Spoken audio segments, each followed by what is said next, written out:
டிவிக்கே வந்து திமுகவோட பி டீமா இல்லையான்லாம் பேசியிருக்கோம் இல்லையா? அந்த மாதிரி இப்ப நடக்கிற விஷயங்கள் பார்க்கும்போது பாஜக திமுகவோட பி டீமா இருக்குமோ அப்படின்ற ஒரு சந்தேகம். எனக்கு அந்த சந்தேகம் வலுவா வருது.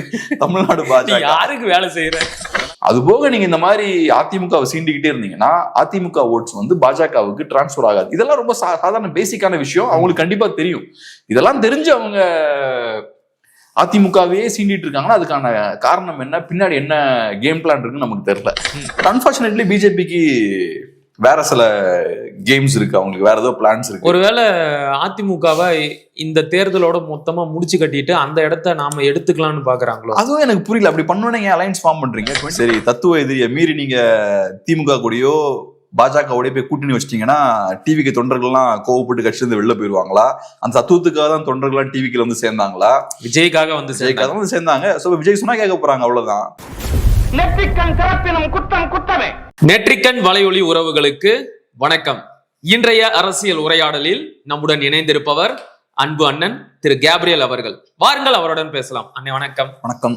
அதிமுக பாஜக கூட்டணி நீங்க அடிக்கடி சுட்டி காட்டுவீங்க, அது இன்னும் சரியா ஜெல் ஆகல அப்படின்னு. ஜெல் ஆகாத அந்த கூட்டணியில இன்னும் நிறைய சிக்கலை ஏற்படுத்துற மாதிரி சமீபத்துல மதுரைக்கு வந்திருந்த அமித்ஷா அவர்கள் வரப்போற 2026 சட்டமன்ற தேர்தல்ல அதிமுக பாஜக கூட்டணி ஆட்சி அமையும் அப்படின்னு சொன்னது ஒரு குழப்பத்தை ஏற்படுத்தி இருக்கு. அவர் மட்டும் இல்லாம பாஜகவோட மாநில தலைவர் நயினார் நாகேந்திரனும் இதையே சொல்றாரு. அண்ணாமலை இன்னும் ஒரு படி மேல போய் நான் கூட்டணி ஆட்சின்னு கூட சொல்ல மாட்டேன், பாஜக ஆட்சின்னு சொல்லுவேன் அப்படிங்கிறாரு. இது மேலும் மேலும் அதிமுக பாஜக கூட்டணியை சிக்கலாக்குதோ? இப்ப நடக்கிற விஷயங்கள்லாம் பார்க்கும்போது நம்ம இதுக்கு முன்னாடி பேசியிருக்கோம்ல, டிவிக்கே வந்து திமுகவோட பி டீமா இல்லையான்லாம் பேசியிருக்கோம் இல்லையா? அந்த மாதிரி இப்ப நடக்கிற விஷயங்கள் பார்க்கும்போது பாஜக திமுகவோட பி டீமா இருக்குமோ அப்படின்ற ஒரு சந்தேகம். எனக்கு அந்த சந்தேகம் வலுவா வருது. தமிழ்நாடு பாஜக யாருக்கு வேலை செய்யற? ஏன்னா இவங்க செய்யற வேலைகள் எல்லாம் பார்த்தோம்னா திமுகவுக்கு டேமேஜ் ஏற்படுத்துதோ இல்லையோ அதிமுகவுக்கு நிறைய ஒவ்வொரு வாட்டியும் பாயிண்ட் எடுத்து கொடுக்குறாங்க. கரெக்டா சொன்னீங்க. ஆமா. சோ அதனால இப்ப நீங்க சொன்னது போல ஃபர்ஸ்ட் அமித்ஷா அவர்கள் கண்டினியூஸா அதை பேசுறாரு. ஃபர்ஸ்ட் பேசும்போது இல்ல டிரான்ஸ்லேஷன் எரர் அப்படி இப்படின்னாங்க, செகண்ட் டைமும் பேசுறாரு, தெளிவா பேசுறாரு. அதுவும் பாஜக அதிமுக கூட்டணி கிளியரா பேசுறாரு, பாஜக ஃப்ரண்ட்ல அவரு பிளேஸ் பண்றாரு. அதுக்கப்புறம் அண்ணாமலை அவர்கள் இன்னும் ஒரு ஸ்டெப் அவரு மேல போறாரு, அவரு பாஜக ஆட்சி அப்படின்ற மாதிரி அவரு பேசுறாரு. சோ இதெல்லாம் பேசும்போது நேச்சுரலா அது அதிமுகவுக்கு நிறைய பாதிப்புகளை ஏற்படுத்தும். இது தெரிஞ்சுதான் அவங்க பண்றாங்க, பாஜக தெரிஞ்சுதான் அதை பண்றாங்க. ஆனா அவங்களோட இன்டென்ஷன் என்னன்னு நமக்கு தெரியல. மேபி இன்டர்னலா அதிமுக மேல ப்ரெஷர் போட விரும்புறாங்களா? அது கூட இப்ப தேவையில்லை, ஏன்னா இப்ப சீட் ஷேரிங்லாம் கொஞ்சம் டைம் இருக்கு இன்னும். சோ எதுக்கு இதை பண்றாங்க? 50 வேட்பாளர்களை தயார் செய்யுங்க அப்படின்னு அமித்ஷா சொல்லிட்டு போயிருக்கிறாரு. 50 சீட்டு கேட்கிற அளவுக்கு பாஜக வலிமையா இருக்கா தமிழ்நாட்டுல?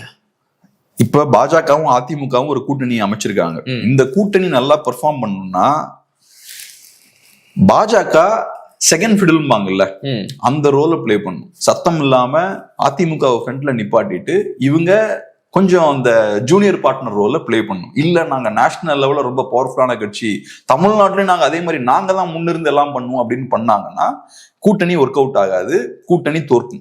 இப்ப குறிப்பா அதிமுக தொண்டர்களை பொறுத்தவரை அவங்க ரசிக்க மாட்டாங்க இதை.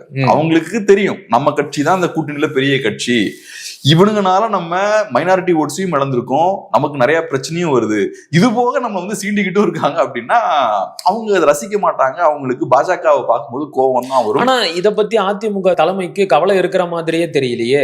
அமித்ஷா சொல்றாரு, நயினார் நாகேந்திரன் சொல்றாரு, அண்ணாமலை சொல்றாரு, இவங்க எல்லாம் சொன்ன பிறகும் கூட அதை மறுத்து அதிமுக தரப்புல இருந்து எந்த ஒரு வெளிப்படையான அறிவிப்புகளும் வரவே இல்லையே. இல்ல கூட்டணி ஆட்சிலாம் கிடையாது, அதிமுக தலைமையில தான் ஆட்சி அமையும் அப்படின்னு உறுதியா சொல்லவே மாட்டேங்கிறாங்களே. அதிமுகவை பொறுத்தளவு நான் எப்படி பாக்குறேன்னா, அவங்க ப்ராப்பரான ஒரு எலக்டோரல் பார்ட்டி, எலெக்ஷன்ல வாக்குகளை எப்படி வாங்கணும் அப்படின்ற கேம் அவங்களுக்கு தெரியும். இந்த லாஸ்ட் 50 இயர்ஸ் அந்த வேலையை தான் அவங்க பண்ணியிருக்காங்க. திமுகவும் அந்த வேலையை தான் பண்ணியிருக்காங்க. ஸோ இந்த கட்சிகளுக்கு என்ன பண்ணா வாக்குகள் வரும், என்ன பண்ணலன்னா பண்ணா பிரச்சனை வரும்ன்றது கிளியரா தெரியும். அந்த வகையில இப்ப அமித்ஷா அவர்களும் அண்ணாமலை அவர்களும் பேசுறாங்க, இதுக்கு அவங்க ரியாக்ட் பண்ணாங்கன்னா அது நெகட்டிவா தான் போகும். ஒன்னும் அமித்ஷாவும் அவரோட பேச்சை ஒன்னும் வாபஸ் வாங்கி போறது கிடையாது இல்ல, அதனால இவங்க பேசி ஒரு பிரச்சனமும் கிடையாது. பேச பேச இது ஒரு நல்ல டிபேட் பாயிண்டா மாறும். நம்ம மீடியாக்கள் அதிகமாகும். ஆமா, நம்ம மீடியாக்கெல்லாம் செம ஜாலி ஆயிடும். இதை எடுத்து டிஸ்கஸ் பண்ணிக்கிட்டே இருப்பாங்க, வேற எந்த இஷ்யூ டிஸ்கஸ் பண்ண மாட்டாங்க. அதிமுக பாஜக பிரச்சனைன்னு தான் அவங்க பேசிட்டு இருப்பாங்க. ஆனா நீங்க ஏதோ ஒரு ஆக்ஷன் எடுக்கணும், பேசக்கூடாது, பட் ஏதோ ஒரு ஆக்ஷன் எடுக்கணும். அந்த ஆக்ஷன் எடுக்கக்கூடிய ஸ்ட்ரென்த் அதிமுகவுக்கு இருக்கா அப்படின்ற ஒரு கேள்வி இருக்கு. அதுக்கு நம்ம வெயிட் பண்ணி தான் பார்க்கணும். பட் பாஜகவை பொறுத்தளவுல இந்த மாதிரி விஷயங்கள் பண்றாங்கன்னா கூட்டணிக்கு பெரிய ஒரு டேஞ்சர் இருக்கு. பாஜக இப்போ ஒரு தொகுதியில நிக்கிறாங்கன்னா அதிமுகவோட ஓட்ஸ் அங்க டிரான்ஸ்பர் ஆகாது. இந்த சிக்கல் டெஃபினட்டா அவங்களுக்கு இருக்கு. பாஜக வாக்காளர்களுக்கு பிரச்சனை கிடையாது, அவங்களுக்கு ஒரு சிங்கிள் பாயிண்ட் அஜெண்டா தான், எப்படியாவது திமுக வீழ்த்தணும், அங்கிருந்து இங்க ஷிஃப்ட் ஆகும். ஆனா அதிமுக வாக்காளர்கள் அது வைடர் ஓட்டர்ஸ் இல்ல, அங்க உள்ள ஏற்கனவே அதிமுக வாக்காளர்கள் மத்தியில நிறைய ஆன்டி பிஜேபி ஓட்ஸ் கொஞ்சம் உள்ள இருக்கும். அது போக நீங்க இந்த மாதிரி அதிமுகவை சீண்டிக்கிட்டே இருந்தீங்கன்னா அதிமுக ஓட்ஸ் பாஜகவுக்கு டிரான்ஸ்பர் ஆகாது. இதெல்லாம் ரொம்ப சாதாரண பேசிக்கான விஷயம், அவங்களுக்கு கண்டிப்பா தெரியும். இதெல்லாம் தெரிஞ்சு அவங்க அதிமுகவே சீண்டிட்டு இருக்காங்கன்னா அதுக்கான காரணம் என்ன, பின்னாடி என்ன கேம் பிளான் இருக்குன்னு நமக்கு தெரியல. பொறுத்து இருந்துதான் பார்க்கணும். இப்ப வரைக்கும் கூட அதிமுகவுல எடப்பாடி பழனிசாமி தான் ரொம்ப தீவிரமா ஆக்டிவா திமுகவை எதிர்த்து அரசியல் செஞ்சுக்கிட்டே இருக்கிறாரு. அதிமுகவுல இருக்கிற மற்ற முக்கிய தலைவர்கள் யாருமே இதை ஃபோக்கஸ் பண்ணி திமுகவை அட்டாக் பண்ணணும், தேர்தலுக்கு இன்னும் 8 மாசம் தான் இருக்கு, உடனடியா திமுகவை எவ்வளவு டேமேஜ் பண்ண முடியுமோ அவ்வளவு டேமேஜ் பண்ணணும் அப்படிங்கிறதுக்கான ஒரு செயல்பாட்டுல இறங்கின மாதிரியே தெரியலையே. அப்படியே கிணத்துல போட்ட கல்லு மாதிரி அமைதியா இருக்கிறாங்க. எடப்பாடி பழனிசாமி மட்டும்தான் அறிக்கை விடுறாரு, எதிர்த்து பேசுறாரு, ட்விட்டர்ல பதிவு போட்டுக்கிட்டே இருக்கிறாரு. மற்றவங்களுக்கு எல்லாம் என்ன ஆச்சு?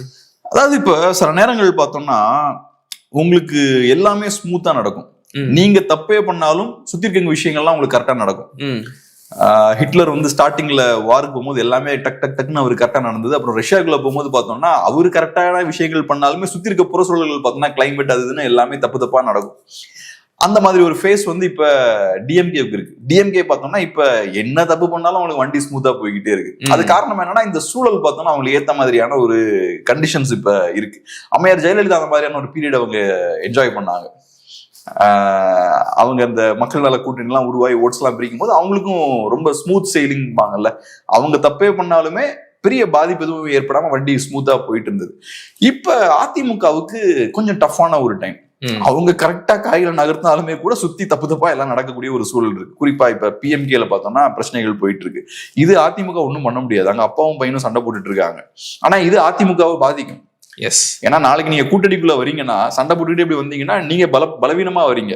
நீங்க பலத்தோட தான் கூட்டணிக்கு யூஸ்ஃபுல்லா இருக்கும். சோ நீங்க ரெண்டும் போட்டு இருக்க சண்டையில பிஎம்கே பலவீனப்படுது.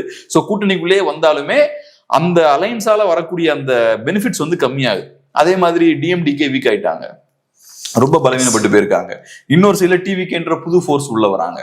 அவனோட அரசியலும் பார்த்தோம்னா ஆன்டி டிஎம்கேவா இருக்கு, அதுவும் டேமேஜ். அது போக சீமானோட ஓட் ஷேர், என்டிகேவோட ஓட் ஷேர் பார்த்தோம்னா 1ல இருந்து 8 போயிருச்சு. ஸோ 1% இருக்கும்போது ஏடிஎம்கே அட்வான்டேஜா இருந்தது. அது திமுகவுக்கு எதிரான ஒரு மூடை கிரியேட் பண்றதுக்கு யூஸ்ஃபுல்லா இருந்தது. ஆனா இப்ப 8 வரும்போது உங்களோட ஓட் ஷேர்லயே அவங்க கை வைக்கிறாங்க. இதெல்லாம் என்ன பண்ண முடியும் இபிஎஸ்ஆல? இதெல்லாம் ஒரு சக்திக்கு அப்பாற்பட்ட விஷயங்கள். அவரை சுத்தி நிறைய பிரச்சனைகள் இந்த மாதிரி போய்கிட்டு இருக்கு. ஆனா அதை தாண்டி அவரால் சில விஷயங்களை செய்ய முடியும், செஞ்சிருக்கணும் சில விஷயங்கள். இந்த லாஸ்ட் ஒரு 4 இயர்ஸ் கொஞ்சம் ஆக்டிவான ஒரு எதிர்கட்சியா இருந்திருக்கலாம். அந்த இடத்துல அவங்க பெருசா அவங்க பவர்ஃபுல்லா பண்ற. சோ அது ஒரு நெகட்டிவான விஷயம். நான் அடுத்து அந்த கேள்விக்கு தான் வரலான்னு இருந்தேன். கடந்த 4 வருஷமா இவங்க எந்த ஒரு தீவிரமான அரசியலையும் ஒரு எதிர்கட்சியா செய்ய வேண்டிய கடமைகளையும் அவங்க சரியா செய்யல. ஆனா தேர்தலுக்கு இன்னும் 8 மாசம் தான் இருக்கு. நீங்க ஏற்கனவே குறிப்பிட்ட மாதிரி வரப்போற சட்டமன்ற தேர்தல் என்பது அதிமுகவிற்கு வாழ்வா சாவா போராட்டம். இதுல ஜெயிச்சே ஆகணும், இல்ல அப்படின்னா அதிமுகவிற்கான எதிர்காலம் என்பது இருண்டு விடும். அதுல மாற்று கருத்து இல்லை. அப்படிப்பட்ட ஒரு சூழல்ல திமுகவை எதிர்த்து அரசியல் செய்வதற்கும் பரப்புரை செய்வதற்கும் எத்தனையோ வாய்ப்பு கிடைச்சும் கூட இவங்க அதையெல்லாம் கண்டுக்காம அமைதியா கடந்து வந்துகிட்டே இருக்கிறாங்களே, அந்த மர்மமும் புரியல. இப்ப எடுத்துக்காட்டுக்கு நீங்களே கொஞ்ச நேரத்துக்கு முன்னாடி சொன்ன இந்த கள்ளக்குறிச்சி கள்ளச்சாராய மரணம், அதையெல்லாம் பெரிய அளவுக்கு முன்னெடுத்திருக்கலாம்.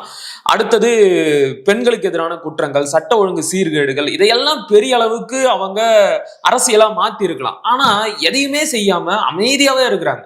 சும்மா ஒரு அறிக்கை, ஒரு கண்டனம், அவ்வளவுதான், அதோட கடந்து போயிடுறாங்க. இது போதும்னு நினைக்கிறீங்களா? ஒண்ணு என்னன்னா இந்த லாஸ்ட் 4 இயர்ஸ் அவங்க பெரிய ஆக்டிவா இல்ல. இப்ப எலெக்ஷன் கிட்ட வரும்போது இஷ்யூஸை கையில் எடுக்க ஆரம்பிக்கிறாங்க.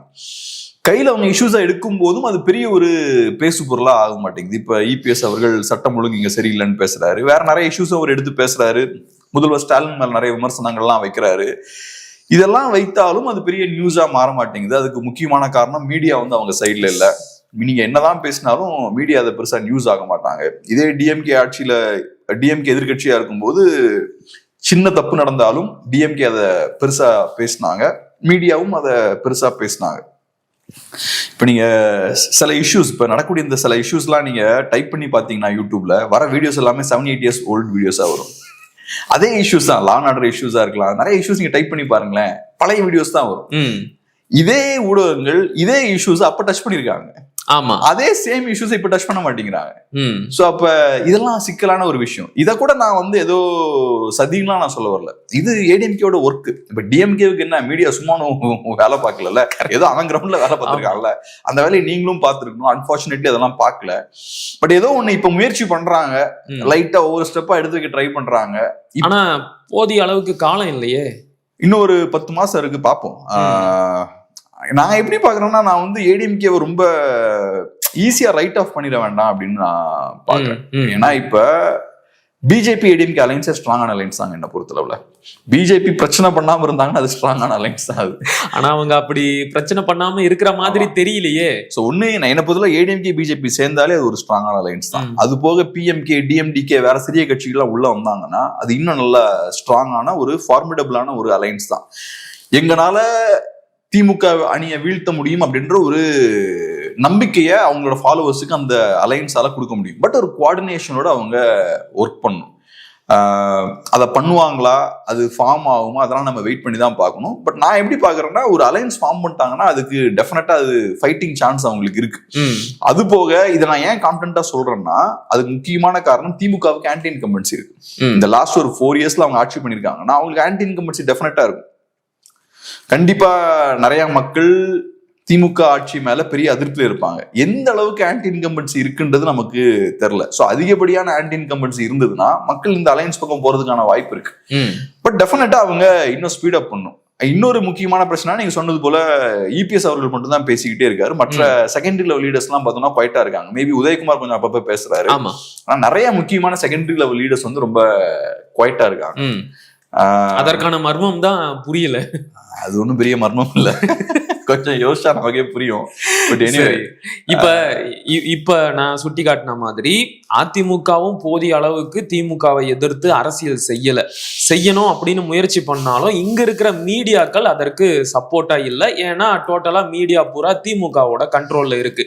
இப்படிப்பட்ட ஒரு இக்கட்டான சூழல்லையும் கூட பாஜக தொடர்ந்து தமிழ்நாட்டை வஞ்சிக்கக்கூடிய சில செயல்களை முன்னெடுக்கிறாங்க. எடுத்துக்காட்டுக்கு கீழடியோட ஆய்வறிக்கையை திருப்பி அனுப்புனது, எய்ம்ஸ் மருத்துவமனையை இவ்வளவு நாள் கட்டாம இருந்துட்டு திடீர்னு வந்து அதனுடைய முப்பரிமாண காட்சியை வெளியிடுறோம் அப்படின்னு சொல்றது, தமிழகத்திற்குண்டான கல்வி நிதியை இன்னும் விடுவிக்காம இருக்கிறது, இது எல்லாமே திமுகவிற்கு பாஜகவை அடிப்பதற்கு மட்டும் இல்லாம அதன் கூட கூட்டணியில இருக்கிற அதிமுகவையும் அடிக்கிறதுக்கு நல்ல ஒரு வாய்ப்பை ஏற்படுத்தி கொடுக்குது. இவங்க பண்ற எதிர் பிரச்சாரம் அதிக அளவுக்கு மக்கள் மத்தியில போய் சேருது. ஏன்னா ஏற்கனவே மீடியா இவங்க கண்ட்ரோல்ல இருக்கு. ஏன் பாஜக தொடர்ந்து தமிழ்நாட்டை வஞ்சித்து திமுகவுக்கு வாய்ப்பு கொடுக்குறாங்க? இப்ப நீங்க சொன்ன இந்த பிரச்சனைகள்லாம் இருக்குல்ல, இதெல்லாம் திமுகவுக்கும் இதே பிரச்சனைகள்லாம் இருக்கு. இப்ப காங்கிரஸ் செஞ்ச ஒவ்வொரு விஷயங்களும் நீங்க எடுத்து பாத்தீங்கன்னா அது எல்லாமே திமுகவோட ஸ்டாண்டுக்கு எதிராக தான் இருக்கும். சரி, இதே சிக்கல் அவங்களுக்கும் இருக்கு. ஆனா ஒரே டிஃபரன்ஸ் என்னன்னா, காங்கிரஸ் நீங்க வீக்கா இருக்காங்க. காங்கிரஸ் ரொம்ப வீக்கா இருக்கிறதுனால யாரும் போய் காங்கிரஸை கேள்வி கேட்க மாட்டாங்க. கேள்வி கேட்கிற இடத்துல கூட அவங்க இல்ல, நம்ம போய் அவங்களை போய் கொஸ்டின் பண்ற இடத்துல கூட அவங்க இல்ல, அந்த அளவுக்கு வீக்கா இருக்காங்க. அந்த ரோல தான் பிஜேபியும் பிளே பண்ணும்.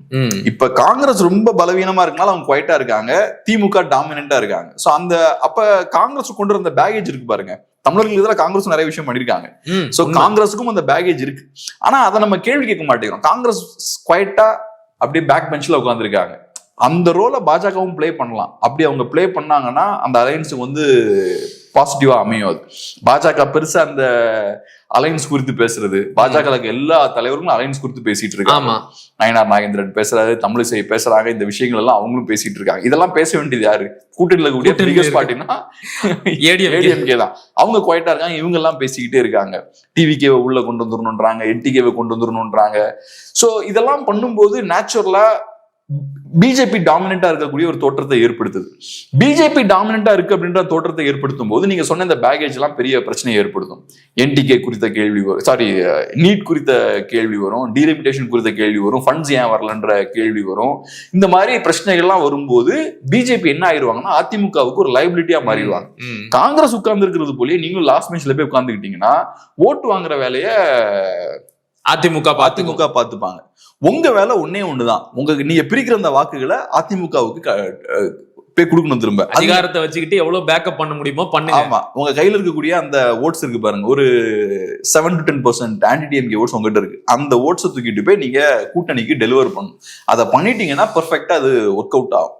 பட் அன்பார்ச்சுனேட்லி பிஜேபிக்கு வேற சில கேம்ஸ் இருக்கு, அவங்களுக்கு வேற ஏதோ பிளான்ஸ் இருக்கு. ஒருவேளை அதிமுகவை இந்த தேர்தலோட மொத்தமா முடிச்சு கட்டிட்டு அந்த இடத்த நாம எடுத்துக்கலாம்னு பாக்குறாங்களோ? அதுவும் எனக்கு புரியல. அப்படி பண்ணணும் அலைன்ஸ் ஃபார்ம் பண்றீங்க 24ல இந்த மாதிரி தனியா போக வேண்டியதானே? இல்ல, இது அவங்க வழக்கமா பண்ற டெக்னிக் தானே. எல்லா மாநிலத்திலயும் இதான் பண்ணாங்க, இங்கேயும் அதான் பண்றாங்க. இப்ப சொன்ன விஷயம் என்ன, அதிமுகவை பலவீனப்படுத்தணும், அதிமுகவை இல்லாம பண்ணிடணும். அந்த வேலையை தான் செய்யறாங்கன்னு சொல்றாங்க. அதுக்கு நீங்க தனியா இருந்தீங்கன்னா இன்னும் பெட்டரா பண்ணலாம். அதை தனியா இருந்தீங்கன்னா 24ல தனியா இருந்தீங்கன்னா நாங்க மாற்று நீங்க முதல்ல உங்களை ப்ரொஜெக்ட் பண்ணிக்கலாம். ரெண்டு திமுக அதிமுக ரெண்டு பேரும் மோசம்ன்ற இமேஜை நீங்க மெயின்டைன் பண்ணிக்கலாம். அட் த சேம் டைம் தனியா நீங்க நின்றுட்டீங்கன்னா அதிமுக ஜெயிக்கிறதுக்கான வாய்ப்பே கிடையாது. 100% அவங்க தோக்க தான் போறாங்க. சோ அப்ப 26க்கு அப்புறம் என்ன ஆகும், மக்கள் மத்தியில ஒரு அதிருப்தி ஏற்படும். அதிமுகவை நம்பி பிரோஜனம் இல்லைன்னு வேற சைடு அவங்க போறதுக்கான வாய்ப்பு இருக்கு. அந்த இடத்துக்கு போலாமே. நீங்க அப்ப அண்ணாமலையை மாத்திட்டு அதிமுகவுக்கு ஏத்த மாதிரியான நயனார் நாகேந்திரன் உள்ள கொண்டு வரீங்க, கூட்டணியை ஃபார்ம் பண்றீங்க, இதெல்லாம் பண்ணிட்டு அப்புறம் உள்ளுக்கு வந்து குடைச்சல் கொடுத்துட்டு இருக்கீங்க. சோ உங்களுக்கு பாஜகவை வளர்க்கறதுதான் பிரதான நோக்கம்னா அதை நீங்க தாராளமா அந்த ஸ்டாண்ட் எடுத்து பண்ணிக்கலாம். 24 ஸ்டாண்ட் பெஸ்ட் அதுக்கு. சோ அப்ப என்ன ஆகும்னா அதிமுக கேரி பண்ணக்கூடிய இந்த பேகேஜ் இருக்குல்ல, அந்த சும்மா இருக்குல்ல, அது உங்களை பாதிக்காதீங்க. தனியா நின்னீங்கன்னா உங்களை ஒரு மாற்று அரசியல் சக்தியா நீங்க ப்ரொஜெக்ட் பண்ணிக்கலாம். அதை பண்ணாம நீங்களும் சேர்ந்து பாஜக வாடிக்கலாம், ஏடிஎம்கேவும் சேர்ந்து பாஜக வாடிக்கலாம். 24ல தானே பண்ணாங்க, அதே விஷயத்த பண்ணலாம். சோ அதனால தெரியல, அவங்க கால்குலேஷன்ஸ்லாம் வச்சிருப்பாங்க, நம்ம விழுந்து பார்க்கும்போது தெரியல. ஒரு ஹைபோதெட்டிக்கல் கொஸ்டின், இப்படியே குடைச்சல் கொடுக்குறாங்கல்ல அதிமுக கூட்டணியில, ஒருவேளை தேர்தல் நெருக்கத்துல இந்த கூட்டணி உடைவதற்கான வாய்ப்பு இருக்கா? தெரியல, எனக்கு அதுக்கான வாய்ப்புகள் இருக்காதுன்னு நினைக்கிறேன். ஏன்னா இப்ப அதிமுக பிராக்டிகலான ஒரு பார்ட்டி. அவங்க இன்னைக்கு பாஜகவோட போய் சேர்ந்திருக்காங்கன்னா அது ஏதோ பிளாக்மெயில் பண்ணி கழுத்து வச்செல்லாம் கொண்டு வந்துட்டாங்கலாம் நான் பார்க்கல. அதிமுகவுக்கு பாஜகவோட தேவை இருக்கு. 24ல அவங்க 10% ஓட்ஸ் வாங்கியிருக்காங்க. ஸோ அந்த 10% ஓட்ஸ் இல்லாம அதிமுகனால ஜெயிக்க முடியாது. ஒரு சைட்ல என்டிகே பிரிக்கிறாங்க, டிவிகே பிரிக்கிறாங்க, அப்புறம் இவங்களும் பிரிச்சாங்கன்னா கண்டிப்பா டஃபா ஃபைட் பண்ண முடியும். ஆனா இவங்க போயிட்டாங்க அப்படின்னா அதை விட வலிமையா இருக்கிற டிவிகே உள்ள வர்றதுக்கான வாய்ப்பு இருக்குல்ல. டிவிகே வரமாட்டாங்க. நீங்க ஏதோ சொல்றீங்க டிவிகே வருவாங்கன்னு. இல்ல, இப்ப ஏடிஎம்கே கூட்டணிக்கு தான் முதல்ல டிவிகே ட்ரை பண்ணுச்சு. ஆனா பாஜக அங்க இருக்கிறதுனாலதான் இப்ப டிவிகேவால இந்த அலையன்ஸ்க்குள்ள போக முடியல. ஒருவேளை பாஜகவை அதிமுக கழட்டி விட்டுடுச்சு அப்படின்னா டிவிகே சுலபமா உள்ள வரலாம்ல. டிவிகேவை பொறுத்தளவுல அவங்களுக்கு எந்த தடையும் கிடையாது. அவங்க அதிமுக பாஜக கூட்டணியில போய் சேரணும்னாலும் சேரலாம், அவங்க நினைச்சாங்கன்னா காங்கிரஸ் திமுகவோட போய் சேரணும்னாலும் சேரலாம். அது எப்படி முடியும்? தத்துவ எதிரி பாஜக அதிமுக கூட இருக்கிறாங்கல்ல. சரி, தத்துவ எதிரியை மீறி நீங்க திமுக கூடயோ பாஜகவோடய போய் கூட்டணி வச்சிட்டீங்கன்னா டிவிக்கு தொண்டர்கள்லாம் கோவப்பட்டு கட்சியிலிருந்து வெளில போயிருவாங்களா? அந்த தத்துவத்துக்காக தான் தொண்டர்கள்லாம் டிவிக்கு வந்து சேர்ந்தாங்களா? விஜய்க்காக வந்து சேர்ந்தாங்க. சோ விஜய் சொன்னா கேட்க போறாங்க, அவ்வளவுதான். இவங்க எல்லாம் ஒன்னும் பெரிய கொள்கை பிடிப்போட கொள்கையை வச்சு ட்ரெயின் பண்ணப்பட்ட கொள்கை குன்றுகள் கிடையாது இல்ல. சோ அப்படி இருக்கும்போது டிவிக்கு அது பிரச்சனை கிடையாது. மற்ற கட்சிகளுக்கு வேணா அது ஒரு பிரச்சனையா இருக்கலாம். இன்னைக்கு திமுக பாஜகவோட போய் சேர்றது பிரச்சனையா இருக்கலாம், எம்டிஎம்கே பாஜகவோட சேர்றது பிரச்சனையா இருக்கலாம், கம்யூனிஸ்டுகள் போய் சேர்றது பிரச்சனை இருக்கலாம். டிவிகேவுக்கு அது என்ன ஒன்னும் சிக்கல் கிடையாது.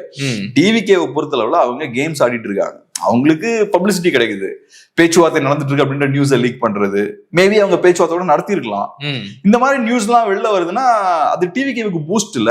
ஒரு பெரிய கட்சி அவங்க நாடி போய்கிட்டு இருக்காங்கன்றது அவங்களுக்கு ஒரு பூஸ்ட். அதனாலதான் சொல்றேன், நயனார் நாகேந்திரன் அவர்களும் தமிழிசை சவுந்தரராஜன் அவர்கள் மாதிரியான லீடர்ஸ் எல்லாம் அமைதியா இருக்கணுன்றது. அதனாலதான் நீங்க டிவிகேன்னு பேசும்போது டிவிகேக்கு தான் அது பப்ளிசிட்டி, அது உங்களுக்கு ஒன்றும் யூஸ் கிடையாது. நீங்க நேஷனல் லெவல்ல பெரிய பார்ட்டி, நீங்க அதிமுக ஸ்டேட் லெவல்ல பவர்ஃபுல்லான ஒரு கட்சி, நீங்க டிவிகே பின்னாடி போயிட்டு இருக்கிற மாதிரியான ஒரு தோற்றத்தை அவங்க ஏற்படுத்துறாங்க. டிவிகேவுக்கு தொண்டர்கள் இருக்காங்களோ தலைவர்கள் இருக்காங்களோ அதெல்லாம் நமக்கு தெரியல. நிறைய ஸ்டாட்டிஸ்டிகள் இருக்காங்க, அந்த ஸ்டாட்டிஸ்டிக்கோட வேலை இதுதான். அவங்க ஏதாவது ஒரு நியூஸ் ஜென்ரேட் பண்ணிட்டே இருப்பாங்க. ஒரு யோசனை சொல்லிக்கிட்டே இருக்காங்களோ, ஏதோ ஒரு நியூஸ் அந்த மாதிரி ஜென்ரேட் பண்ணிட்டே இருப்பாங்க. நியூஸை லீக் பண்றது, ஜென்ரேட் பண்றது, அதுக்கப்புறம் ஒரு பேசு பொருளா டிவிக்கே வச்சுக்கிறது, இதெல்லாம் பண்ணிக்கிட்டே இருப்பாங்க. அவங்க அலையன்ஸுக்கு வரமாட்டாங்க. ஒண்ணு டிவிகே அலையன்ஸ்ல வந்து சேர்ந்தாங்கன்னா டிவிக்கு அது பெரிய பாதிப்பு ஏற்படுத்தும். எஸ். ரெண்டாவது நான் பாக்குறது என்னன்னா, அவங்க இது வரைக்கும் அவங்க திமுகவுக்கு எதிரான எந்த விஷயத்தையும் பண்ணல, இனிமேலும் பண்ண மாட்டாங்க அப்படின்றதான் என்னோட பார்வை. இது வரைக்கும் அவங்க பண்ணது எல்லாமே திமுகவுக்கு சாதகமா தான் இருந்திருக்கு, ஃபியூச்சர்லயும் அப்படிதான் இருக்கும்னு பாக்குறேன். சரி, பொறுத்திருந்து பார்க்கலாம். சரி, எங்களோட இணைந்து பல்வேறு கேள்விகளுக்கு ரொம்ப விரிவா பதில் சொன்னீங்க. மிக்க மகிழ்ச்சி. நன்றி. நெற்றிக்கண் வலையொலி உறவுகளுக்கு வணக்கம். இன்றைய அரசியல் உரையாடலில் நம்முடன் இணைந்திருப்பவர் அன்பு அண்ணன் திரு கேப்ரியல் அவர்கள். வாருங்கள், அவருடன் பேசலாம். அண்ணே வணக்கம். வணக்கம். அதிமுக பாஜக கூட்டணி நீங்க அடிக்கடி சுட்டி காட்டுவீங்க, அது இன்னும் சரியா ஜெல் ஆகல அப்படின்னு. ஜெல் ஆகாத அந்த கூட்டணியில இன்னும் நிறைய சிக்கலை ஏற்படுத்துற மாதிரி சமீபத்துல மதுரைக்கு வந்திருந்த அமித்ஷா அவர்கள் வரப்போற 2026 சட்டமன்ற தேர்தல்ல அதிமுக பாஜக கூட்டணி ஆட்சி அமையும் அப்படின்னு சொன்னது ஒரு குழப்பத்தை ஏற்படுத்தி இருக்கு. அவர் மட்டும் இல்லாம பாஜகவோட மாநில தலைவர் நயினார் நாகேந்திரனும் இதையே சொல்றாரு. அண்ணாமலை இன்னும் ஒரு படி மேல போய் நான் கூட்டணி ஆட்சின்னு கூட சொல்ல மாட்டேன், பாஜக ஆட்சின்னு சொல்லுவேன் அப்படிங்கிறாரு. இது மேலும் மேலும் அதிமுக பாஜக கூட்டணியை சிக்கலாக்குதோ? இப்ப நடக்கிற விஷயங்கள்லாம் பார்க்கும்போது நம்ம இதுக்கு முன்னாடி பேசியிருக்கோம்ல, டிவிக்கே வந்து திமுகவோட பி டீமா இல்லையான்லாம் பேசியிருக்கோம் இல்லையா? அந்த மாதிரி இப்ப நடக்கிற விஷயங்கள் பார்க்கும்போது பாஜக திமுகவோட பி டீமா இருக்குமோ அப்படின்ற ஒரு சந்தேகம். எனக்கு அந்த சந்தேகம் வலுவா வருது. தமிழ்நாடு பாஜக யாருக்கு வேலை செய்யற? ஏன்னா இவங்க செய்யற வேலைகள் எல்லாம் பார்த்தோம்னா திமுகவுக்கு டேமேஜ் ஏற்படுத்துதோ இல்லையோ, அதிமுகவுக்கு நிறைய ஒவ்வொரு வாட்டியும் பாயிண்ட் எடுத்து கொடுக்குறாங்க. கரெக்டா சொன்னீங்க. ஆமா. சோ அதனால இப்ப நீங்க சொன்னது போல ஃபர்ஸ்ட் அமித்ஷா அவர்கள் கண்டினியூஸா அதை பேசுறாரு. ஃபர்ஸ்ட் பேசும்போது இல்ல டிரான்ஸ்லேஷன் எரர் அப்படி இப்படின்னாங்க.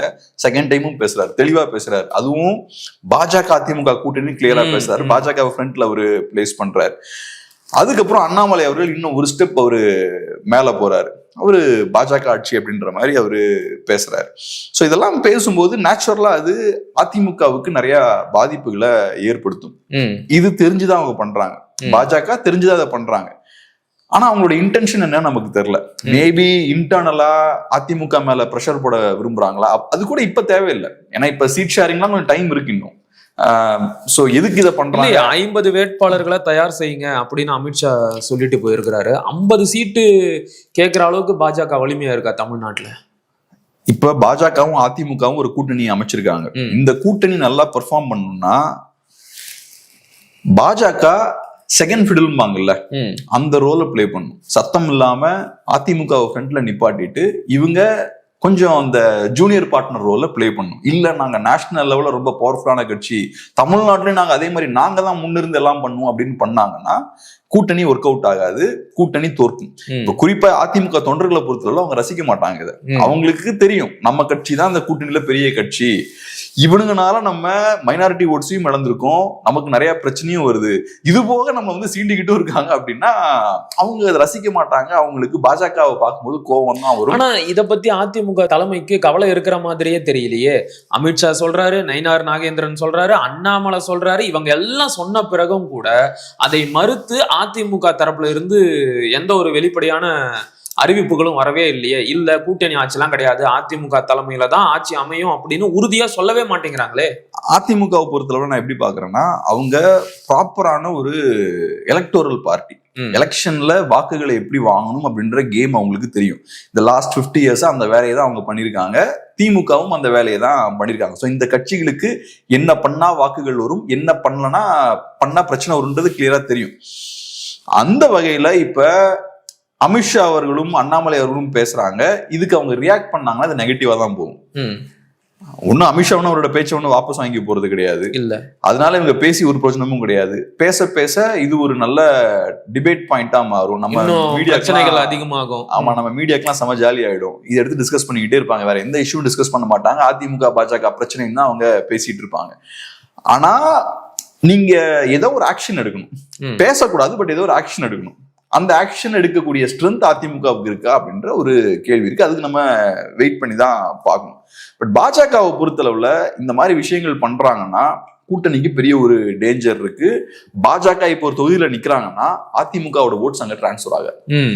இந்த சிக்கல் டெஃபினட்டா அவங்களுக்கு இருக்கு. பாஜக வாக்காளர்களுக்கு பிரச்சனை கிடையாது, அவங்களுக்கு ஒரு சிங்கிள் பாயிண்ட் அஜெண்டா தான், எப்படியாவது திமுக வீழ்த்தணும், அங்கிருந்து இங்க ஷிஃப்ட் ஆகும். ஆனா அதிமுக வாக்காளர்கள் வந்து அது வைடர் ஓட்டர்ஸ் இல்ல, அங்க உள்ள ஏற்கனவே அதிமுக வாக்காளர்கள் மத்தியில நிறைய ஆன்டி பிஜேபி ஓட்ஸ் கொஞ்சம் உள்ள இருக்கும். அது போக நீங்க இந்த மாதிரி அதிமுகவை சீண்டிக்கிட்டே இருந்தீங்கன்னா அதிமுக ஓட்ஸ் வந்து பாஜகவுக்கு டிரான்ஸ்பர் ஆகாது. இதெல்லாம் ரொம்ப சாதாரண பேசிக்கான விஷயம், அவங்களுக்கு கண்டிப்பா தெரியும். இதெல்லாம் தெரிஞ்சு அவங்க அதிமுகவே சீண்டிட்டு இருக்காங்கன்னா அதுக்கான காரணம் என்ன, பின்னாடி என்ன கேம் பிளான் இருக்குன்னு நமக்கு தெரியல. பொறுத்து இருந்துதான் பார்க்கணும். இப்ப வரைக்கும் கூட அதிமுகவுல எடப்பாடி பழனிசாமி தான் ரொம்ப தீவிரமா ஆக்டிவா திமுகவை எதிர்த்து அரசியல் செஞ்சுக்கிட்டே இருக்கிறாரு. அதிமுகவுல இருக்கிற மற்ற முக்கிய தலைவர்கள் யாருமே இதை ஃபோக்கஸ் பண்ணி திமுகவை அட்டாக் பண்ணணும், தேர்தலுக்கு இன்னும் 8 மாசம் தான் இருக்கு, உடனடியா திமுகவை எவ்வளவு டேமேஜ் பண்ண முடியுமோ அவ்வளவு டேமேஜ் பண்ணணும் அப்படிங்கிறதுக்கான ஒரு செயல்பாட்டுல இறங்கின மாதிரியே தெரியலையே. அப்படியே கிணத்துல போட்ட கல்லு மாதிரி அமைதியா இருக்கிறாங்க. எடப்பாடி பழனிசாமி மட்டும்தான் அறிக்கை விடுறாரு, எதிர்த்து பேசுறாரு, ட்விட்டர்ல பதிவு போட்டுக்கிட்டே இருக்கிறாரு. மற்றவங்களுக்கு எல்லாம் என்ன ஆச்சு? அதாவது இப்ப சில நேரங்கள் பார்த்தோம்னா உங்களுக்கு எல்லாமே ஸ்மூத்தா நடக்கும். நீங்க தப்பே பண்ணாலும் சுத்தி இருக்க விஷயங்கள்லாம் உங்களுக்கு கரெக்டா நடக்கும். ஹிட்லர் வந்து ஸ்டார்டிங்ல வாருக்கு போகும்போது எல்லாமே டக் டக் டக்னு அவரு கரெக்டா நடந்தது. அப்புறம் ரஷ்யாக்குள்ள போகும்போது பார்த்தோம்னா அவரு கரெக்டான விஷயங்கள் பண்ணாலுமே சுத்தி இருக்க புற சூழல்கள் பார்த்தோம்னா கிளைமேட் அதுன்னு எல்லாமே தப்பு தப்பா நடக்கும்.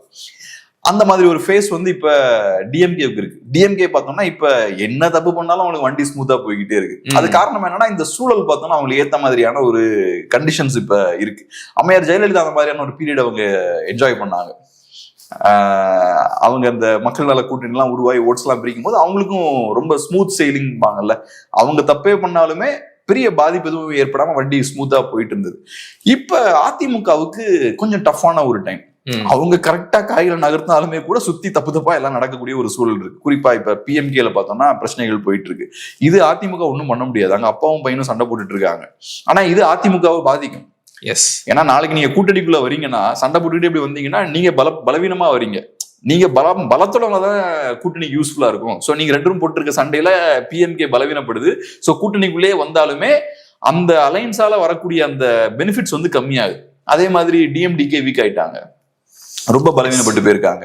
இன்னொரு சில டிவிகேன்ற புது ஃபோர்ஸ் உள்ள வராங்க. அவனோட அரசியலும் பார்த்தோம்னா ஆன்டி டிஎம்கேவா இருக்கு, அதுவும் டேமேஜ்.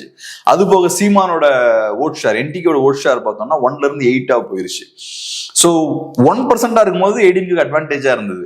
அது திமுகவுக்கு எதிரான ஒரு மூடை கிரியேட் பண்றதுக்கு யூஸ்ஃபுல்லா இருந்தது. ஆனா இப்ப 8 வரும்போது உங்களோட ஓட் ஷேர்லயே அவங்க கை வைக்கிறாங்க. இதெல்லாம் என்ன பண்ண முடியும் இபிஎஸ்ஆல? இதெல்லாம் ஒரு சக்திக்கு அப்பாற்பட்ட விஷயங்கள். அவரை சுத்தி நிறைய பிரச்சனைகள் இந்த மாதிரி போய்கிட்டு இருக்கு. ஆனா அதை தாண்டி அவரால் சில விஷயங்களை செய்ய முடியும், செஞ்சிருக்கணும் சில விஷயங்கள். இந்த லாஸ்ட் ஒரு 4 இயர்ஸ் வந்து கொஞ்சம் ஆக்டிவான ஒரு எதிர்கட்சியா இருந்திருக்கலாம். அந்த இடத்துல அவங்க பெருசா அவங்க பவர்ஃபுல்லா பண்ற. சோ அது ஒரு நெகட்டிவான விஷயம். நான் வந்து அடுத்து அந்த கேள்விக்கு தான் வரலான்னு இருந்தேன். கடந்த 4 வருஷமா இவங்க எந்த ஒரு தீவிரமான அரசியலையும் ஒரு எதிர்கட்சியா செய்ய வேண்டிய கடமைகளையும் அவங்க சரியா செய்யல. ஆனா தேர்தலுக்கு இன்னும் 8 மாசம் தான் இருக்கு. நீங்க ஏற்கனவே குறிப்பிட்ட மாதிரி வரப்போற சட்டமன்ற தேர்தல் என்பது அதிமுகவிற்கு வாழ்வா சாவா போராட்டம். இதுல ஜெயிச்சே ஆகணும், இல்ல அப்படின்னா அதிமுகவிற்கான எதிர்காலம் என்பது இருண்டு விடும். அதுல மாற்று கருத்து இல்லை. அப்படிப்பட்ட ஒரு சூழல்ல திமுகவை எதிர்த்து அரசியல் செய்வதற்கும் பரப்புரை செய்வதற்கும் எத்தனையோ வாய்ப்பு கிடைச்சும் கூட இவங்க அதையெல்லாம் கண்டுக்காம அமைதியா கடந்து வந்துகிட்டே இருக்கிறாங்களே, அந்த மர்மமும் புரியல. இப்ப எடுத்துக்காட்டுக்கு நீங்களே கொஞ்ச நேரத்துக்கு முன்னாடி சொன்ன இந்த கள்ளக்குறிச்சி கள்ளச்சாராய மரணம், அதையெல்லாம் பெரிய அளவுக்கு முன்னெடுத்திருக்கலாம். அடுத்தது பெண்களுக்கு எதிரான குற்றங்கள், சட்ட ஒழுங்கு சீர்கேடுகள், இதையெல்லாம் பெரிய அளவுக்கு அவங்க அரசியலா மாத்தி இருக்கலாம். ஆனா எதையுமே செய்யாம அமைதியாவே இருக்கிறாங்க. சும்மா ஒரு அறிக்கை, ஒரு கண்டனம், அவ்வளவுதான், அதோட கடந்து போயிடுறாங்க. இது போதும்னு நினைக்கிறீங்களா? ஒண்ணு என்னன்னா இந்த லாஸ்ட் 4 இயர்ஸ் அவங்க பெரிய ஆக்டிவா இல்ல. இப்ப எலெக்ஷன் கிட்ட வரும்போது இஷ்யூஸை கையில் எடுக்க ஆரம்பிக்கிறாங்க. கையில அவங்க இஷ்யூஸை எடுக்கும் போதும் அது பெரிய ஒரு பேசு பொருளா ஆக மாட்டேங்குது. இப்ப இபிஎஸ் அவர்கள் சட்டம் ஒழுங்கு இங்க சரியில்லைன்னு பேசுறாரு, வேற நிறைய இஷ்யூஸ் அவர் எடுத்து பேசுறாரு, முதல்வர் ஸ்டாலின் மேல நிறைய விமர்சனங்கள்லாம் வைக்கிறாரு. இதெல்லாம் வைத்தாலும் அது பெரிய நியூஸா மாற மாட்டேங்குது. அதுக்கு முக்கியமான காரணம் மீடியா வந்து அவங்க சைட்ல இல்ல. நீங்க என்னதான் பேசினாலும் மீடியா அதை பெருசா நியூஸ் ஆக மாட்டாங்க. இதே டிஎம்கே ஆட்சியில டிஎம்கே எதிர்கட்சியா இருக்கும்போது சின்ன தப்பு நடந்தாலும் டிஎம்கே அதை பெருசா பேசினாங்க, மீடியாவும் அதை பெருசா பேசினாங்க. இப்போ நீங்க சில இஷ்யூஸ், இப்போ நடக்கக்கூடிய இந்த சில இஷ்யூஸ்லாம் நீங்க டைப் பண்ணி பார்த்தீங்கன்னா யூடியூப்ல வர வீடியோஸ் எல்லாமே 7-8 years ஓல்டு வீடியோஸா வரும். அதே இஷ்யூஸ் தான், லா அண்ட் ஆர்டர் இஷ்யூஸா இருக்கலாம், நிறைய இஷ்யூஸ் நீங்க டைப் பண்ணி பாருங்களேன், பழைய வீடியோஸ் தான் வரும். இதே ஊடகங்கள் இதே இஷ்யூஸ் அப்ப டச் பண்ணிருக்காங்க, ஆமா, அதே சேம் இஷ்யூஸ் இப்ப டச் பண்ண மாட்டேங்கிறாங்க. சோ அப்ப இதெல்லாம் சிக்கலான ஒரு விஷயம். இத கூட நான் வந்து ஏதோ சதிலாம் நான் சொல்ல வரல, இது ஏடிஎம்கேயோட ஒர்க். இப்ப டிஎம்கேவுக்கு என்ன, மீடியா சும்மா வேலை பார்க்கல, ஏதோ அவன் கிரவுண்ட்ல வேலை பார்த்திருக்காங்கல்ல, அந்த வேலையை நீங்களும் பார்த்திருக்கணும். அன்பார்ச்சுனேட்லி அதெல்லாம் பார்க்கல. பட் ஏதோ ஒண்ணு இப்ப முயற்சி பண்றாங்க, லைட்டா ஒவ்வொரு ஸ்டெப்பா எடுத்து வைக்க ட்ரை பண்றாங்க. ஆனா போதிய அளவுக்கு காலம் இல்லையே, இன்னும் ஒரு 10 மாசம் இருக்கு, பார்ப்போம். நான் எப்படி பாக்குறேன்னா, நான் வந்து ஏடிஎம்கேவை ரொம்ப ஈஸியா ரைட் ஆஃப் பண்ணிட வேண்டாம் அப்படின்னு நான் பாக்குறேன். ஏன்னா இப்ப பிஜேபி ஏடிஎம்கே அலைன்ஸே ஸ்ட்ராங்கான அலைன்ஸ் தாங்க என்ன பொறுத்தளவுல. பிஜேபி பிரச்சனை பண்ணாம இருந்தாங்கன்னா அது ஸ்ட்ராங்கான அலைன்ஸ் தான் அது. ஆனா அவங்க அப்படி பிரச்சனை பண்ணாம இருக்கிற மாதிரி தெரியலையே. சோ ஒண்ணு நான் என்ன பொறுத்தல ஏடிஎம்கே பிஜேபி சேர்ந்தாலே அது ஒரு ஸ்ட்ராங்கான அலைன்ஸ் தான். அது போக பிஎம்கே டிஎம்டிகே வேற சிறிய கட்சிகள்லாம் உள்ள வந்தாங்கன்னா அது இன்னும் நல்ல ஸ்ட்ராங்கான ஒரு ஃபார்மிடபிளான ஒரு அலைன்ஸ் தான். எங்கனால திமுக அணியை வீழ்த்த முடியும் அப்படின்ற ஒரு நம்பிக்கையை அவங்களோட ஃபாலோவர்ஸுக்கு அந்த அலைன்ஸால கொடுக்க முடியும். பட் ஒரு கோஆர்டினேஷனோட அவங்க ஒர்க் பண்ணணும். அதை பண்ணுவாங்களா, அது ஃபார்ம் ஆகுமா, அதெல்லாம் நம்ம வெயிட் பண்ணி தான் பார்க்கணும். பட் நான் எப்படி பாக்குறேன்னா, ஒரு அலைன்ஸ் ஃபார்ம் பண்ணிட்டாங்கன்னா அதுக்கு டெஃபினட்டா அது ஃபைட்டிங் சான்ஸ் அவங்களுக்கு இருக்கு. அது போக இதை நான் ஏன் கான்ஃபிடென்ட்டா சொல்றேன்னா, அதுக்கு முக்கியமான காரணம் திமுகவுக்கு ஆன்டி இன்கம்பன்சி இருக்கு. இந்த லாஸ்ட் ஒரு 4 yearsல அவங்க ஆட்சி பண்ணிருக்காங்கன்னா அவங்களுக்கு ஆன்டி இன்கம்பன்சி டெஃபினட்டா இருக்கும். கண்டிப்பா நிறைய மக்கள் திமுக ஆட்சி மேல பெரிய அதிருப்தியில இருப்பாங்க. எந்த அளவுக்கு ஆன்டி இன்கம்பன்சி இருக்குன்றது நமக்கு தெரியல. சோ அதிகப்படியான ஆன்டி இன்கம்பன்சி இருந்ததுன்னா மக்கள் இந்த அலைன்ஸ் பக்கம் போறதுக்கான வாய்ப்பு இருக்கு. பட் டெஃபினட்டா அவங்க இன்னும் ஸ்பீட் அப் பண்ணும். இன்னொரு முக்கியமான பிரச்சனை, நீங்க சொன்னது போல இபிஎஸ் அவர்கள் மட்டும் தான் பேசிக்கிட்டே இருக்காரு. மற்ற செகண்டரி லெவல் லீடர்ஸ் எல்லாம் பார்த்தோம்னா குவைட்டா இருக்காங்க. மேபி உதயகுமார் கொஞ்சம் அப்பப்ப பேசுறாரு. ஆனா நிறைய முக்கியமான செகண்டரி லெவல் லீடர்ஸ் வந்து ரொம்ப குவைட்டா இருக்காங்க. அதற்கான மர்மம் தான் புரியல. அது ஒண்ணும் பெரிய மர்மம் இல்ல, கொஞ்சம் யோசிச்சா நமக்கே புரியும். பட் எனிவே இப்ப நான் சுட்டி காட்டின மாதிரி அதிமுகவும் போதிய அளவுக்கு திமுகவை எதிர்த்து அரசியல் செய்யணும் அப்படின்னு முயற்சி பண்ணாலும் இங்க இருக்கிற மீடியாக்கள் அதற்கு சப்போர்ட்டா இல்லை. ஏன்னா டோட்டலா மீடியா பூரா திமுகவோட கண்ட்ரோல்ல இருக்கு. இப்படிப்பட்ட ஒரு இக்கட்டான சூழல்லையும் கூட பாஜக தொடர்ந்து தமிழ்நாட்டை வஞ்சிக்கக்கூடிய சில செயல்களை முன்னெடுக்கிறாங்க. எடுத்துக்காட்டுக்கு கீழடியோட ஆய்வறிக்கையை திருப்பி அனுப்புனது, எய்ம்ஸ் மருத்துவமனையை இவ்வளவு நாள் கட்டாம இருந்துட்டு திடீர்னு வந்து அதனுடைய முப்பரிமாண காட்சியை வெளியிடுறோம் அப்படின்னு சொல்றது, தமிழகத்திற்குண்டான கல்வி நிதியை இன்னும் விடுவிக்காம இருக்கிறது, இது எல்லாமே திமுகவிற்கு பாஜகவை அடிப்பதற்கு மட்டும் இல்லாம அதன் கூட கூட்டணியில இருக்கிற அதிமுகவையும் அடிக்கிறதுக்கு நல்ல ஒரு வாய்ப்பை ஏற்படுத்தி கொடுக்குது. இவங்க பண்ற எதிர் பிரச்சாரம் அதிக அளவுக்கு மக்கள் மத்தியில போய் சேருது. ஏன்னா ஏற்கனவே மீடியா இவங்க கண்ட்ரோல்ல இருக்கு. ஏன் பாஜக தொடர்ந்து தமிழ்நாட்டை வஞ்சித்து திமுகவுக்கு வாய்ப்பு கொடுக்குறாங்க? இப்ப நீங்க சொன்ன இந்த பிரச்சனைகள்லாம் இருக்குல்ல, இதெல்லாம் திமுகவுக்கும் இதே பிரச்சனைகள்லாம் இருக்கு. இப்ப காங்கிரஸ் செஞ்ச ஒவ்வொரு விஷயங்களும் நீங்க எடுத்து பாத்தீங்கன்னா அது எல்லாமே திமுகவோட ஸ்டாண்டுக்கு எதிராக தான் இருக்கும். சரி, இதே சிக்கல் அவங்களுக்கும் இருக்கு. ஆனா ஒரே டிஃபரன்ஸ் என்னன்னா, காங்கிரஸ் நீங்க வீக்கா இருக்காங்க. காங்கிரஸ் ரொம்ப வீக்கா இருக்கிறதுனால யாரும் போய் காங்கிரஸை கேள்வி கேட்க மாட்டாங்க. கேள்வி கேட்கிற இடத்துல கூட அவங்க இல்ல, நம்ம போய் அவங்களை போய் கொஸ்டின் பண்ற இடத்துல கூட அவங்க இல்ல, அந்த அளவுக்கு வீக்கா இருக்காங்க. அந்த ரோல தான் பிஜேபியும் பிளே பண்ணும். இப்ப காங்கிரஸ் ரொம்ப பலவீனமா இருக்கனால அவங்க குவைட்டா இருக்காங்க, திமுக டாமினண்டா இருக்காங்க. சோ அந்த அப்ப காங்கிரஸ் கொண்டு வந்த பேகேஜ் இருக்கு பாருங்க, தமிழர்களுக்கு எதிராக காங்கிரஸ் நிறைய விஷயம் பண்ணிருக்காங்க. சோ காங்கிரஸுக்கும் அந்த பேகேஜ் இருக்கு. ஆனா அதை நம்ம கேள்வி கேட்க மாட்டேங்கிறோம். காங்கிரஸ் குவைட்டா அப்படியே பேக் பெஞ்ச்ல உட்காந்துருக்காங்க. அந்த ரோலை பாஜகவும் பிளே பண்ணலாம். அப்படி அவங்க பிளே பண்ணாங்கன்னா அந்த அலையன்ஸுக்கு வந்து பாசிட்டிவா அமையும். அது பாஜக பெருசா அந்த அலைன்ஸ் குறித்து பேசுறது, பாஜக எல்லா தலைவர்களும் அலைன்ஸ் குறித்து பேசிட்டு இருக்காங்க. நயனார் நாகேந்திரன் பேசுறாரு, தமிழிசை பேசுறாங்க, இந்த விஷயங்கள் எல்லாம் அவங்களும் பேசிட்டு இருக்காங்க. இதெல்லாம் பேச வேண்டியது யாரு? கூட்டணியில கூடிய பிகஸ்ட் பார்ட்டினா ஏடிஎம்கே தான். அவங்க குவைட்டா இருக்காங்க, இவங்க எல்லாம் பேசிக்கிட்டே இருக்காங்க. டிவிகேவை உள்ள கொண்டு வந்துடணும்ன்றாங்க, என்டிகேவை கொண்டு வந்துடணும்ன்றாங்க. சோ இதெல்லாம் பண்ணும்போது நேச்சுரலா பிஜேபி டாமினண்டா இருக்கக்கூடிய ஒரு தோற்றத்தை ஏற்படுத்துது. பிஜேபி டாமினண்டா இருக்கு அப்படின்ற தோற்றத்தை ஏற்படுத்தும் போது நீங்க சொன்ன இந்த பேகேஜ் எல்லாம் பெரிய பிரச்சனையை ஏற்படுத்தும். என்டிகே குறித்த கேள்வி வரும், நீட் குறித்த கேள்வி வரும், டீலிமிட்டேஷன் குறித்த கேள்வி வரும், ஃபண்ட்ஸ் ஏன் வரலன்ற கேள்வி வரும். இந்த மாதிரி பிரச்சனைகள்லாம் வரும்போது பிஜேபி என்ன ஆயிடுவாங்கன்னா அதிமுகவுக்கு ஒரு லைபிலிட்டியா மாறிடுவாங்க. காங்கிரஸ் உட்கார்ந்து இருக்கிறது போலயே நீங்களும் லாஸ்ட் பெஞ்ச்ல போய் உட்கார்ந்துக்கிட்டீங்கன்னா ஓட்டு வாங்குற வேலைய அதிமுக பார்த்துப்பாங்க. உங்க வேலை ஒன்னே ஒண்ணுதான், நீங்க பிரிக்கிற அந்த வாக்குகளை அதிமுகவுக்கு கொடுக்கணும். திரும்ப அதிகாரத்தை வச்சுக்கிட்டு எவ்வளவு பேக்கப் பண்ண முடியுமோ பண்ணுங்க. ஆமா, உங்க கையில இருக்கக்கூடிய அந்த ஓட்ஸ் இருக்கு பாருங்க, ஒரு 7 to 10% ஆன்டி-டிஎம்கே ஓட்ஸ் உங்ககிட்ட இருக்கு. அந்த ஓட்ஸை தூக்கிட்டு போய் நீங்க கூட்டணிக்கு டெலிவர் பண்ணணும். அதை பண்ணிட்டீங்கன்னா பெர்ஃபெக்ட்டா அது ஒர்க் அவுட் ஆகும்.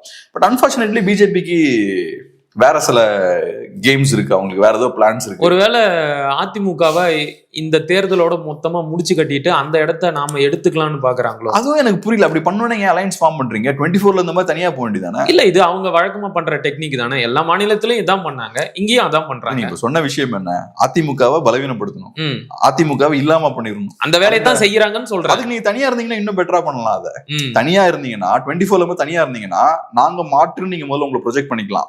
2 திமுக அதிமுக 2 பேரும் மோசம்ன்ற இமேஜை நீங்க மெயின்டைன் பண்ணிக்கலாம். அட் த சேம் டைம் தனியா நீங்க நின்னுட்டீங்கன்னா அதிமுக ஜெயிக்கிறதுக்கான வாய்ப்பே கிடையாது. 100% அவங்க தோக்க தான் போறாங்க.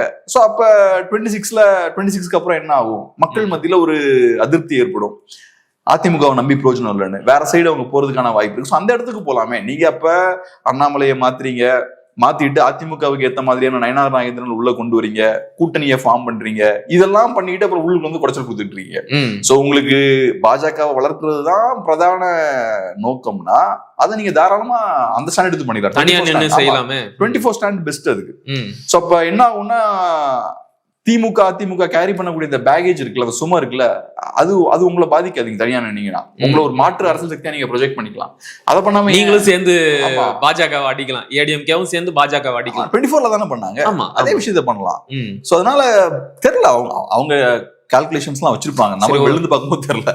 ஒரு ஹைபோதெட்டிக்கல் கொஸ்டின், இப்படியே குடைச்சல் கொடுக்குறாங்கல்ல அதிமுக கூட்டணியில, ஒருவேளை தேர்தல் நெருக்கத்துல இந்த கூட்டணி உடைவதற்கான வாய்ப்பு இருக்கா? தெரியல, எனக்கு அதுக்கான வாய்ப்புகள் இருக்காதுன்னு நினைக்கிறேன். ஏன்னா இப்ப அதிமுக பிராக்டிகலான ஒரு பார்ட்டி. அவங்க இன்னைக்கு பாஜகவோட போய் சேர்ந்திருக்காங்கன்னா அது ஏதோ பிளாக்மெயில் பண்ணி கழுத்து நெரிச்சலாம் கொண்டு வந்துட்டாங்கலாம் நான் பார்க்கல. அதிமுகவுக்கு பாஜகவோட தேவை இருக்கு. 24ல அவங்க 10% ஓட்ஸ் வாங்கியிருக்காங்க. சோ அந்த 10% ஓட்ஸ் இல்லாம அதிமுகனால ஜெயிக்க முடியாது. ஒரு சைடுல என்டிகே பிரிக்கிறாங்க, டிவிகே பிரிக்கிறாங்க, அப்புறம் இவங்களும் பிரிச்சாங்கன்னா கண்டிப்பா டஃபா ஃபைட் பண்ண முடியும். ஆனா இவங்க போயிட்டாங்க அப்படின்னா அதை விட வலிமையா இருக்கிற டிவிகே உள்ள வர்றதுக்கான வாய்ப்பு இருக்குல்ல. டிவிகே வரமாட்டாங்க. நீங்க ஏதோ சொல்றீங்க டிவிகே வருவாங்கன்னு. இல்ல, இப்ப ஏடிஎம்கே கூட்டணிக்கு தான் முதல்ல டிவிகே ட்ரை பண்ணுச்சு. ஆனா பாஜக அங்க இருக்கிறதுனாலதான் இப்ப டிவிகேவால இந்த அலையன்ஸ்க்குள்ள போக முடியல. ஒருவேளை பாஜகவை அதிமுக கழட்டி விட்டுடுச்சு அப்படின்னா டிவிகே சுலபமா உள்ள வரலாம்ல. டிவிகேவை பொறுத்தளவுல அவங்களுக்கு எந்த தடையும் கிடையாது. அவங்க அதிமுக பாஜக கூட்டணியில போய் சேரணும்னாலும் சேரலாம், அவங்க நினைச்சாங்கன்னா காங்கிரஸ் திமுகவோட போய் சேரணும்னாலும் சேரலாம். அது எப்படி முடியும்? தத்துவ எதிரி பாஜக அதிமுக கூட இருக்கிறாங்கல்ல. சரி, தத்துவ எதிரியை மீறி நீங்க திமுக கூடயோ பாஜகவோட போய் கூட்டணி வச்சிட்டீங்கன்னா டிவிக்கு தொண்டர்கள்லாம் கோவப்பட்டு கட்சியிலிருந்து வெளில போயிருவாங்களா? அந்த தத்துவத்துக்காக தான் தொண்டர்கள்லாம் டிவிக்கு வந்து சேர்ந்தாங்களா? விஜய்க்காக வந்து சேர்ந்தாங்க. சோ விஜய் சொன்னா கேட்க போறாங்க, அவ்வளவுதான். இவங்க எல்லாம் ஒன்னும் பெரிய கொள்கை பிடிப்போட கொள்கையை வச்சு ட்ரெயின் பண்ணப்பட்ட கொள்கை குண்டுகள் கிடையாது இல்ல. சோ அப்படி இருக்கும்போது டிவிக்கு அது பிரச்சனை கிடையாது. மற்ற கட்சிகளுக்கு வேணா அது ஒரு பிரச்சனையா இருக்கலாம். இன்னைக்கு திமுக பாஜகவோட போய் சேர்றது பிரச்சனையா இருக்கலாம், எம்டிஎம்கே பாஜகவோட சேர்றது பிரச்சனையா இருக்கலாம், கம்யூனிஸ்டுகள் போய் சேர்றது பிரச்சனை இருக்கலாம். டிவிகேவுக்கு அது என்ன ஒன்னும் சிக்கல் கிடையாது. டிவிகேவை பொறுத்தளவுல அவங்க கேம்ஸ் ஆடிட்டு இருக்காங்க, அவங்களுக்கு பப்ளிசிட்டி கிடைக்குது, பேச்சுவார்த்தை நடந்துட்டு இருக்கு அப்படின்ற நியூஸை லீக் பண்றது, மேபி அவங்க பேச்சுவார்த்தையோட நடத்தி இருக்கலாம். இந்த மாதிரி நியூஸ் எல்லாம் வெளில வருதுன்னா அது டிவிகேவுக்கு பூஸ்ட் இல்ல. ஒரு பெரிய கட்சி அவங்க நாடி போய்கிட்டு இருக்காங்கன்றது அவங்களுக்கு ஒரு பூஸ்ட். அதனாலதான் சொல்றேன், நயனார் நாகேந்திரன் அவர்களும் தமிழிசை சவுந்தரராஜன் அவர்கள் மாதிரியான லீடர்ஸ் எல்லாம் அமைதியா இருக்கணும்ன்றது அதனாலதான். நீங்க டிவிகேன்னு பேசும்போது டிவிகேக்கு தான் அது பப்ளிசிட்டி, அது உங்களுக்கு ஒன்றும் யூஸ் கிடையாது. நீங்க நேஷனல் லெவல்ல பெரிய பார்ட்டி, நீங்க அதிமுக ஸ்டேட் லெவல்ல பவர்ஃபுல்லான ஒரு கட்சி, நீங்க டிவிகே பின்னாடி போயிட்டு இருக்கிற மாதிரியான ஒரு தோற்றத்தை அவங்க ஏற்படுத்துறாங்க. டிவிகேவுக்கு தொண்டர்கள் இருக்காங்களோ தலைவர்கள் இருக்காங்களோ அதெல்லாம் நமக்கு தெரியல. நிறைய ஸ்டாட்டிஸ்டிகள் இருக்காங்க, அந்த ஸ்டாட்டிஸ்டிக்கோட வேலை இதுதான். அவங்க ஏதாவது ஒரு நியூஸ் ஜெனரேட் ஒரு யோசனை சொல்லிக்கிட்டே இருக்காங்களோ, ஏதோ ஒரு நியூஸ் அந்த மாதிரி ஜெனரேட் பண்ணிட்டே இருப்பாங்க. நியூஸை லீக் பண்றது, ஜெனரேட் பண்றது, அதுக்கப்புறம் ஒரு பேசு பொருளா டிவிகே வச்சுக்கிறது, இதெல்லாம் பண்ணிக்கிட்டே இருப்பாங்க. அவங்க அலையன்ஸுக்கு வரமாட்டாங்க. ஒண்ணு டிவிகே அலையன்ஸ்ல வந்து சேர்ந்தாங்கன்னா டிவிகே ஒரு பெரிய பாதிப்பு ஏற்படுத்தும். எஸ். ரெண்டாவது நான் பாக்குறது என்னன்னா, அவங்க இது வரைக்கும் அவங்க திமுகவுக்கு எதிரான எந்த விஷயத்தையும் பண்ணல, இனிமேலும் பண்ண மாட்டாங்க அப்படின்றதான் என்னோட பார்வை. இது வரைக்கும் அவங்க பண்ணது எல்லாமே திமுகவுக்கு சாதகமா தான் இருந்திருக்கு, ஃபியூச்சர்லயும் அப்படிதான் இருக்கும்னு பாக்குறேன். சரி, பொறுத்திருந்து பார்க்கலாம். சரி, எங்களோட இணைந்து பல்வேறு கேள்விகளுக்கு ரொம்ப விரிவா பதில் சொன்னீங்க. மிக்க மகிழ்ச்சி. நன்றி.